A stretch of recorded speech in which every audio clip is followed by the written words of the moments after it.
The party has evolved, specifically in the coastal regions of Zanzibar and Dar es Salaam.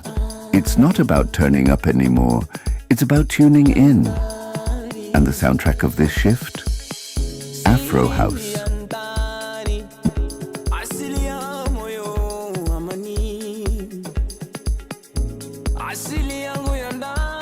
Once a deep spiritual underground movement, Afrohouse has now found a new home in Tanzania's luxury scene, where curated vibes meet expensive cocktails and every beat comes with a dress code. This isn't just a party, it's a mood shift, a new sonic identity taking over Tanzania's most luxurious spaces, and Afrohouse is at the center of it.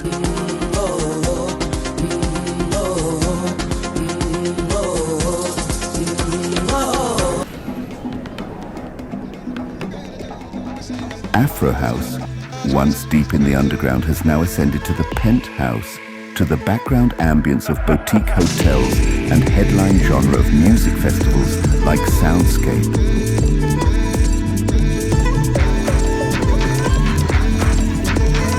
It's the music of art collectors, tech creatives, digital nomads, and the new Tanzanian cool.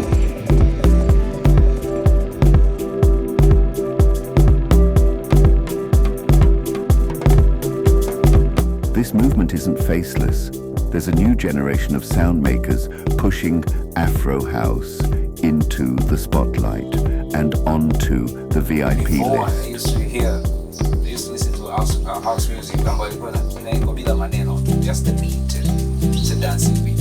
Now Afrohouse is like when you put the Afro chants, Afro rhythm, Afro melodies, and then you blend with electronic music. It started in 2018. Brakxx inspired me. He was the pioneer of this. I mean, he has this very dope style. The Afrohouse scene isn't just music, it's a full lifestyle experience. Think tailored vibes, ritualistic movement, conscious fashion. Afrohouse is not just heard, it's felt. For this crowd, Afrohouse is more than music, it's a lifestyle. It's yoga at sunrise, then cocktails at golden hour. It's holistic, curated, intentional, music with depth for people who've evolved past the mainstream.